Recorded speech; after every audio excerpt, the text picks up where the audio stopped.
Hello, everybody. We are out of time. We are out of time, and we are under a grand deception. And no one is waking up. Everybody's caught up with the deception going on in the media, keep us sidetracked, and they're busy with their day to day lives. And we literally, quite literally, have no more time, and we need to wake now. So let me take you on a little trip. First, we're going to describe the players.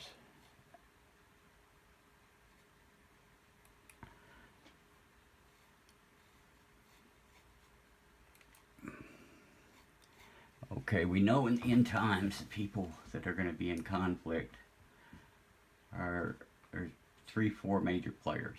We've got the harlot church. The harlot church is the church, well, let's look what it says, is known as the apostate church because it will represent the ultimate rejection of the gospel by the world, a falling away. It is a gospel that rejects the teachings of the scripture. Those people that go to church to say that it's okay to be homosexual. Those people that say it's okay to live with somebody. Those people that say that it's okay to divorce. This is all a part of the harlot church. And we can see it united today.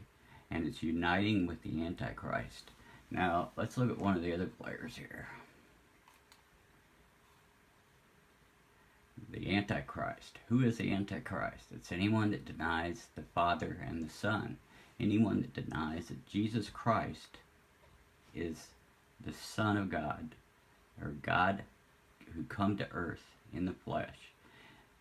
Now, who is that? Well, what do the Muslims say? The Muslims say that Christ is just a prophet. He is not the Son of God.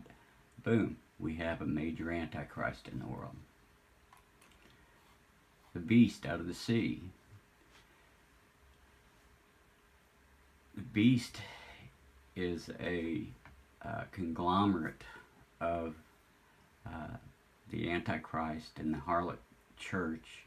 And what it means by coming out of the sea is it comes from all around the world, in every country, every culture. So this beast rises up out of the sea, and we've got it rising up here in America also, and it's plotting for our destruction, and it's unified with the global beast and the Antichrist and the dragon. And right now, they are committing treason, espionage, and plotting our destruction as well as Israel's.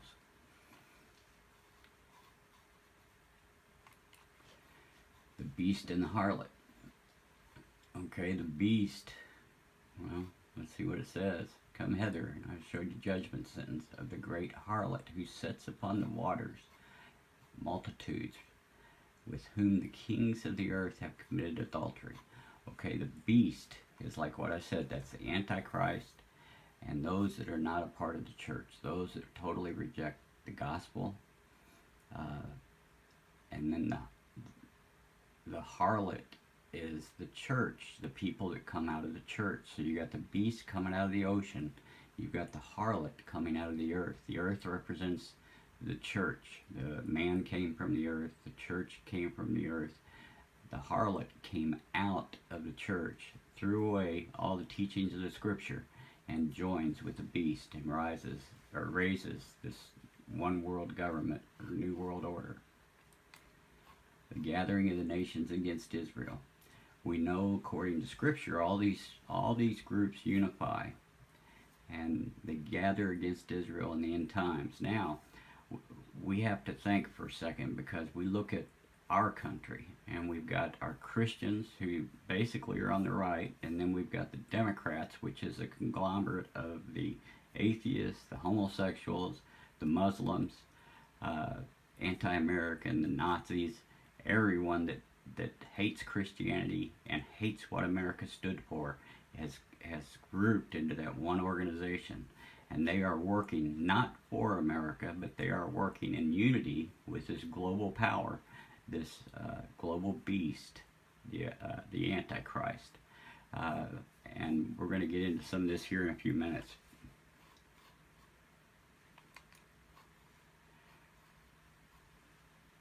we know that the beast is going to make war on the saints, and he already has. Here in America, he had made war on us for the last 30 years. Their first steps was back in the 80s when the banks convinced them to change the way they determine how well a country's doing. They changed, back before then, they used to determine how well we were doing as a nation by how much savings the American family had, the average American family. And then all of a sudden it converted over to how high the stocks were for the bankers. So we went from looking at how well the family did to how well the banks were doing, and then they just flipped us over to being a country of debt instead of a country of prosperity. So at that time, they started attacking our country and destroying our wealth. They attacked our schools, changed our history. They attacked our churches. They changed our gospel. And now we've become a nation of greed. Now that's interesting because they actually changed one law that almost destroyed our country. And that law, prior to 1995 or 2000, there was a restriction on how much a nonprofit could pay. Nonprofit could pay any of its members $60,000 a year. So hospital costs, medical costs, medicines, they were all reasonable because the hospitals could only pay the doctors $60,000 a year, its board members $60,000 a year. So the hospitals had a great a large amount of money deposited in the bank, and that extra money was used to take care of the homeless, the poor people. And that's the way it was meant to be. But after they changed that law, all of a sudden everyone wanted $1 million a year. Your city managers, the people that changed it were in Washington, the congressmen and stuff. They were only making $60,000 a year, and they started mingling with Hollywood, and they thought, well, we need $1 million paychecks too. And they changed that law so they could start giving them pay raises. They changed the laws about gifts, and now they enter making, with $50,000 a year incomes, and they walk out and they're multimillionaires after 6-8 years. But that basically drove our country from a cost of running it of about $800 billion a year to tens of trillions a year. School costs went up, everything went through the roof as soon as they changed that. After they attacked us there, then they started unifying. Here lately, what the thing was they needed to totally destroy Christianity. So part of the scripture says they're going to send a flood against the saints with hopes of sweeping her away, and they sent a flood of immigrants against us while they were using abortion, medical care, letting people die instead of treating them, and homosexuality to reduce our birth rates. They destroyed our families. People weren't getting married. They reduced our birth rate below what is necessary to sustain a country, and then they flooded us with immigrants. And people caught on to some of this, but not all of it. It's the same thing that's going on in Europe. It's funny because every Christian Protestant land is being attacked in this manner, and the first inklings of it, that it was part of the Jesuit plan to flood these nations with immigrants, non-Christians, in order to sweep the Protestant faith away. After that, here recently, they've been hacking away at they used false reports trying to convince us that we're not Christian anymore, that only 20% of the country is Christian, when the opposite is true, or about 80%. And trying to use laws and the media. Well, the media, what their biggest scam was anything the Democrats were violating laws, committing treason, and anything they were doing, they would cast blame on the other party, and the media would pick up on it and try to run a bunch of false stories to confuse everybody, to let the Democrats get away with it. And we're going to see more of this here later on. Now, let's go back over here to the latest situation to show you where the beast, the Antichrist, the harlot, and and this unified front against Israel and the saints. I'm going to show you what they're actually doing now in the world. We remember a couple years ago the Benghazi scandal. Okay, that was basically the Muslims in our government and the Democrat Party funding the military of the New World Order, the fighting force of the New World Order, or the Beast, which was the Islamic State. So that, you know, they pretty well got caught doing all this here. But that was part of the Obama-Clinton New World Order plan, was to create war, destroy nations, and force that flood of people into Europe and into America. And then we remember recently the Hammond and Bundy Ranch, where this administration had come against them and to steal their land. Well, there's uranium on that land, and then so the purpose of that whole scam was to create or make the Hammonds and the Bundys criminals, steal their land, and then mine the uranium. Now, why are they wanting this uranium?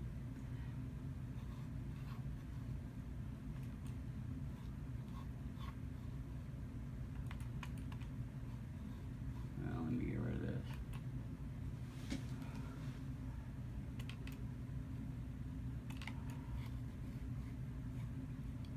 Well, I'm having problems here getting this off my screen.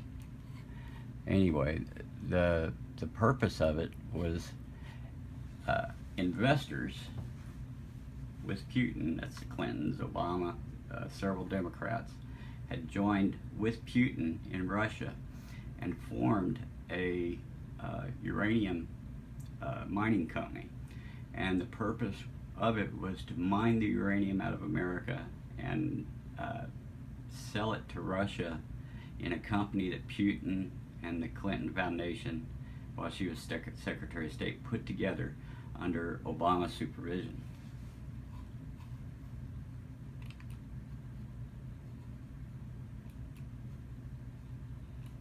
Now,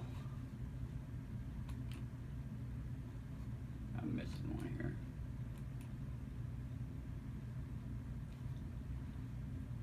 I'm missing a couple of them.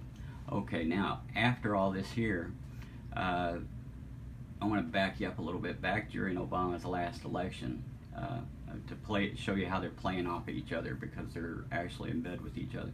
After the last election, the night after, Putin was kind of mad because Obama and the New World Order, everybody's telling him how he was taking down America. And so, according to all the chatter, Obama was going to win with a landslide. Well, he didn't. He almost lost. And Putin got angry, and he released a statement that was only on the web for a short period of time because they scrubbed the internet of it. But he said that Obama has failed to deliver America as he has promised, that he and Russia was going to go at it alone, and America better stay out of his way. So after that, they put together this uranium deal. Now,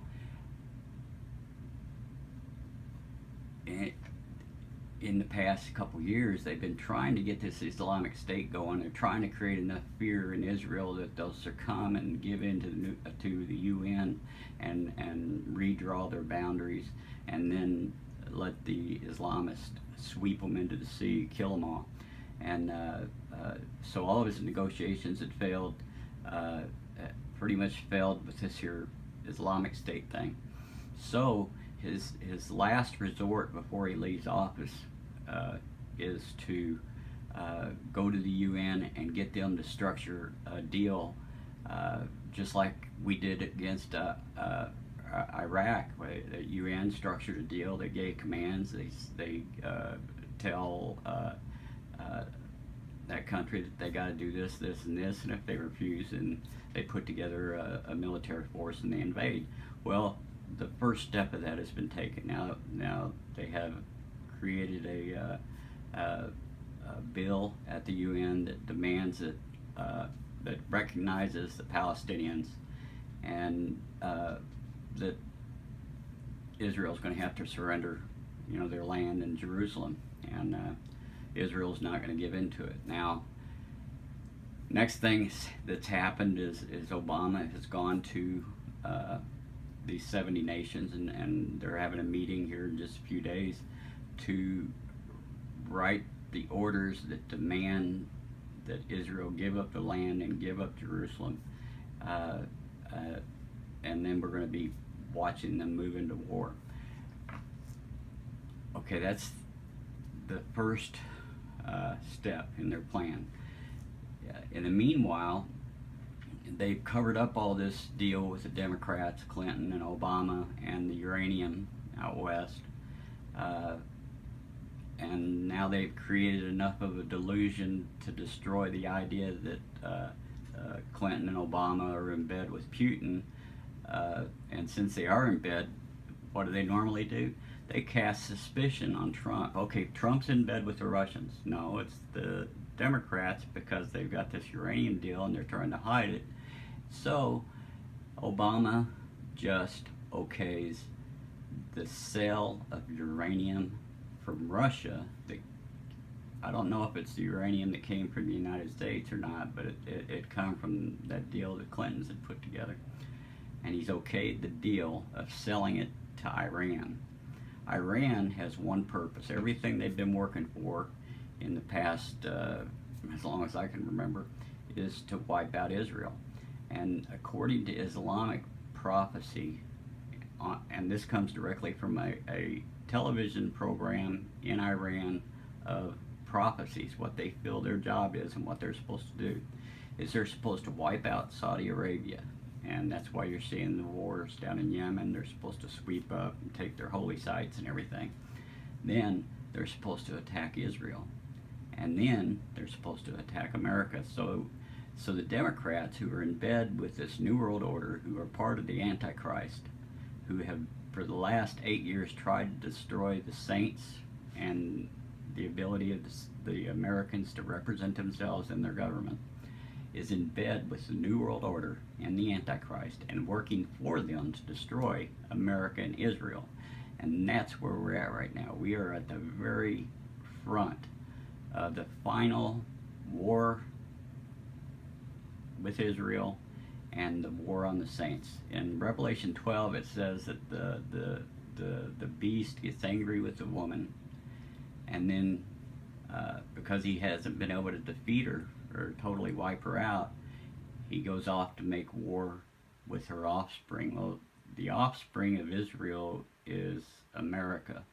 And so that's what we're getting ready for. Is you've got the New World Order, the dragon behind them, which I did think it was China, but now I'm thinking it's the money people, all the bankers that are over this New World Order, and this one person that sits over top of it all is the dragon, who gives power to the beast. Or money. Money is power, so he gives him the money, the wealth to attack. So that's where we're at, and we've got to be very careful about how much we let the Democrats and the left continue to deceive us with the left-wing media and with their radical accusations against anything we try to do. We've really got to wake up as a nation, or else we are going to be, well, we're going to be fighting on our own shores sooner or later anyhow, but it's a choice of how many of us live. We need to wake up to what they're doing. We need to wake up to who's in bed, who's committed treason. The people in America that are not Americans, which is left, the harlot church, the Muslims, and those that are against America and want the New World Order. Those are not Americans as far as I'm concerned. Those are enemies of the Constitution and enemies of the Christian faith and enemies of Israel. So you got basically Israel and America who are standing right now against the beast and the harlot as it rises up and gets ready to dominate the world. And that's where we're at. And we're by Sometime this year you're going to watch them kick off the war against Israel because they don't have a lot of time. They don't want to give President Trump enough time to strengthen America to the point that it could be a threat with uh, with them. So, and if they so that means they've got to do their attack pretty quickly. And the amount of uranium that they gave them was enough to build I forget how many nuclear weapons. It was quite a bit. And then besides what they've already got on hand, so they are arming up the New World Order's military arm, which is the Antichrist, those that claim that Jesus is not the Son of God and just a prophet. And the harlot has joined with them. The harlot, and now at the end of I think chapter 13 or 18, it says that the one beast who hates the woman or the harlot turns around and destroys her. So at some point, the Muslims are going to destroy the harlot church. I'm not sure exactly when that's going to be, but everybody needs to get into the scripture and study it and find out exactly where we're at, because we are at a critical time. We don't have enough time to prepare, but we've got enough time to educate ourselves and stop falling for the tricks of the left and the Antichrist here within our own country.